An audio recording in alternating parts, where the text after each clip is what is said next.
Салом YouTube, салом мухлисо. Яке аз дарсҳои ҷолиби дигар дар бораи мултиметр барои шумо мегзарем, барои одамое ки якум бор мебинанд ҳамин чиза, якум бор дастшонда мегиранд. Ана дараҷа чиро чӣ хел чен карда мешавад, кадом намуди бузургиҳоро чен карда мешавад, ба шумо гуфта мегзарем. Марҳамат тамошо кунед. Мултиметр дар асл худаш чӣ аст? Дар асл барои чен кардани як бузурги, як намуди, мисол омметр, амперметр, волтметр, дигар ченакҳои бузургиро чен мекардаги асбобҳо буданд пештар. ҳозир ҳамаи ҳамеҳоро дар якта ҷо кардагиянд, яъне технология пешрафта қати номша, яъне мултиметр мондан. Тестер гуфтани аввал мегуфтанд тестер барои чӣ? Барои як чиза чен мекард. ҳозир якчанд бузургиро дар инҷа чен мекунад, аз ҳамин хотир номша чӣ? Мултиметр, яъне бисёр ченкунанда. Мултиметр ҳай қисми асосиш корпусаш батарея дорад, дар дурунаш батарея 9 волта чӣ дорад, дар инҷа ҷое ки шупа мегӯянд, ҷое ки ҳамон ноқилоро пайваст мекунем барои санҷиш кардан. Дар инҷа мо дорем максимум то 10 ампера гуфтагӣ аст. Барои кадом? Барои ноқили мегем плюсаи мо. Вақте ки қояд ҷараён чен карда мешавад аз 10 ампер зиёд, плюса чӣ? Аз ҷои одиш ба 10 ампера мегзаронем.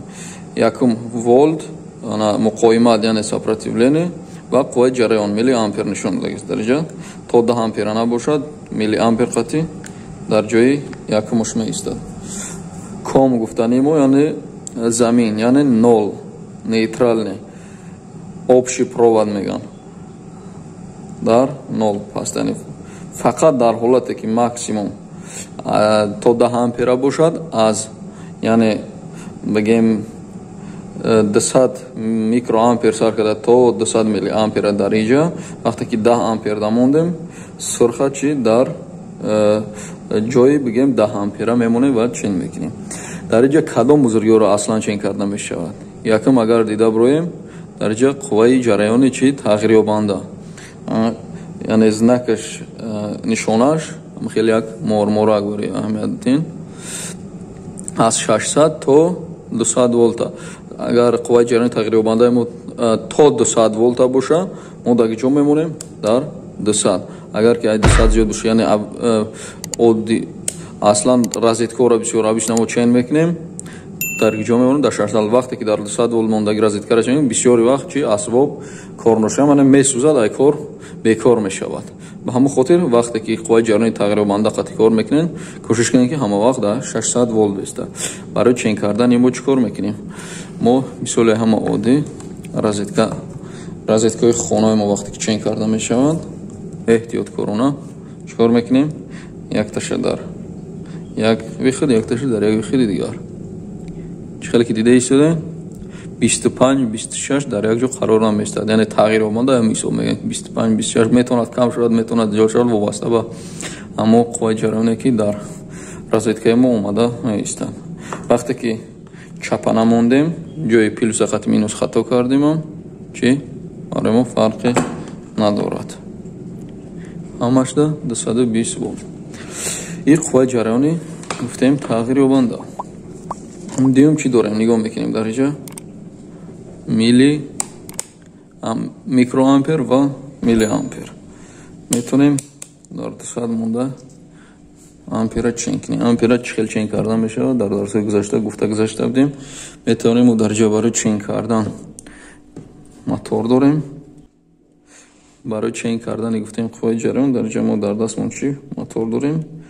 Общий провод, яъне нола прямой пайваст мекунем. Якташ қувваи ҷараёни доимӣ метиҳем, барои ҷои мотори мо доимӣ аст.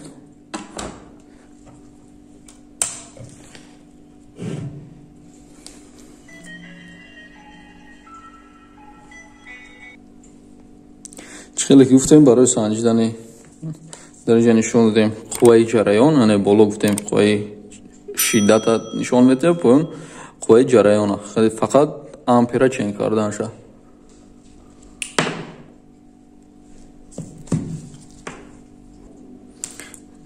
Барои чен кардани қувваи ҷараён бо як схемаи дигарша нишонтон метавонам. Айрӯ ҳамун схемаро барои санҷидан пайваст мекунем ва месанҷ. Хеле ки дестем мултиметр нол нишон медиҳад. Вақте ки пайваст кардем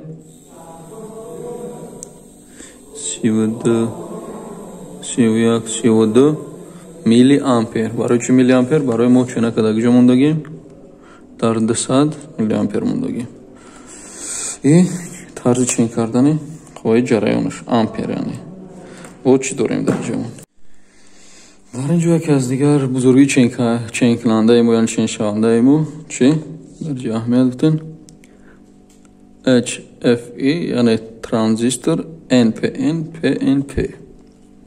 Барои чен кардани чӣ кор мекунем? Транзисторро меёвем, муайян мекунем, баъзе коллектора метраш кадамой, пас он дар ҳаме ҷои худаш аз рӯи вайш чӣ кор мекунем? Мемонем. Дар ҷо мо ёфтагем кадом аст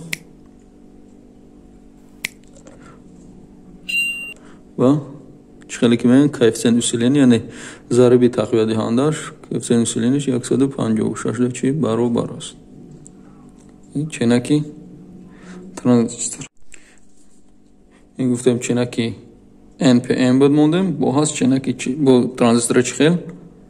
PNP, чӣ хеле ки поёнда ишорат кардаги аст. PNP мемонем дигаришта. Ишам хе гуфтем аввал меёвем. Пас он чӣ кор мекунем? Пас он месанҷем. Базаи мо мубайнаи дараҷа.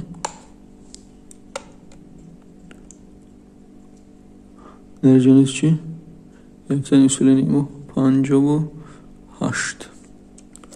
И дута ченаки бигем чен кардани транзистор, яъне зариби усилениш. Дар ин ҷо дорем режим сурати диодкадагия ва сурати садо, яъне санҷиши овози ё празвонка.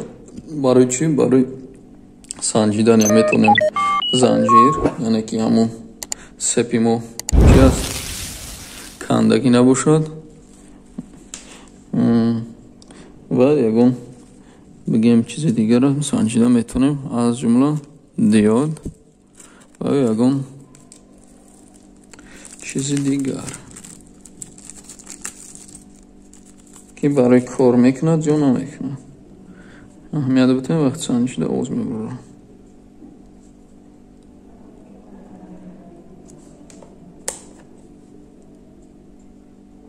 ҳисоб ки падени напряжение мегӯянд камтарак аст, овоз набаромадиста, яъне диоди мо чӣ кор мекунад. Чӣ хеле ки дар мавзӯи диод гуфта гузашта будем, диод аз як тараф яъне мегзаронад, як тараф яъне плюса аз вақте ки хатак дорад сурх мондем, бояд чӣ? Бояд нагзаронад. Агар ки баръакс, чӣ гуфтем? Баръакс мегзаронад, яъне кори аст. Яъне занҷири мо пол ягон сима месанҷем, ягон сим, ягон печка мечка, сим, ягон телевизор, симша фақат ки дар ҷо дигар деталҳои радиоэлементҳои физикӣ набошад. Дигар ченак ё бузургии ченкунандаи мо дар ҷо гуфтем чӣ? Қувваи муқоимат аз 200 Ом то 2000, яъне 2 килоом то 2 мегаома.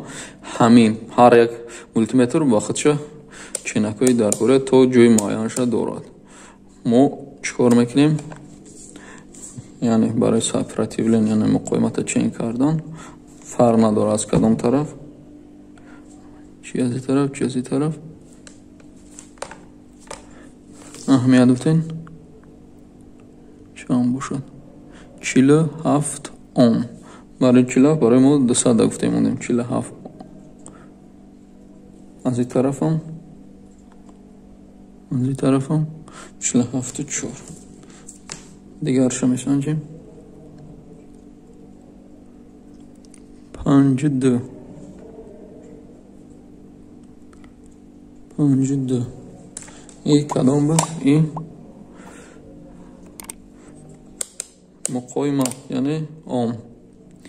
Дар ҷо дорем ана шиддати доимӣ, қувваи ҷараёни доимӣ ё шиддати доимӣ чӣ хеле ки меган, ана тарзи навишташ дар схема знакаш ё як хати рост ё хати росту нуқта нуқта аз чанд, аз 20 милливолт то 2 вольт 20 вольт 100 вольт 600 вольт. چیکار میکنیم؟ میمونیم 20 وولت شاید گفتیم از بلاکتن ما یعنی قوی جریان دائمی است میمونیم ولت میسنجیم.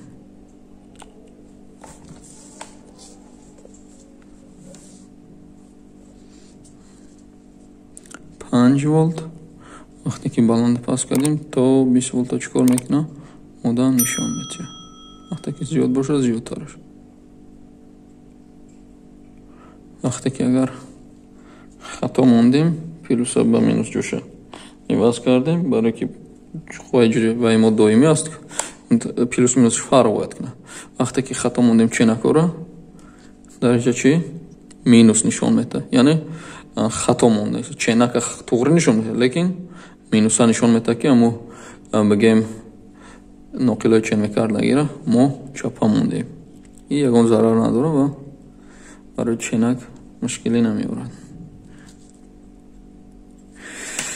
در آخر چی گفتن میشه؟ در آخر میتونیم گفته که تمامی پیچکه ها یعنی تنهای پیچکه دخوفکه کامفورکه دیگر توسطی یعنی سپراتیولینی میگن. سپراتیولینی تنی نوا میبینین سپراتیولینی تنی استفاده بردگی و سوختگی را میبینین چخیل است. در حالت کندگی تن سپیرال درو کندگی یکی خالی و نول خالی نشان میده. در حالتی که ساز باشد چند مقاومت چند اوم نشان میده و میتونیم توسط فرمول چیکار کنیم حساب کتاب کنیم که پیچکه‌مون چند وات چند کیلووات کار میکنه. در سوی آینده نصیب باشه ایمنه برای سپراتیولینی برای تنو برای مچتا برای دیگرش میگذاریم توسط مولتیمتر بسیارتر کار میکنیم. با همین خاطر درس شروع اهمیت نه اون سوال شده داکیومنتری نویسین که تو درس‌های دیگری دا فهمیده تونین دیگر چیزا را. خیلی در آخر با همتون رحمت подписаться کنین لایک مونین و با دیگه ایار رفیقاتونم توصیه کنین کانال دران ابونه شون و تماشا کنن یگان چیز یاد گیرن. باقی همتون خداحافظ.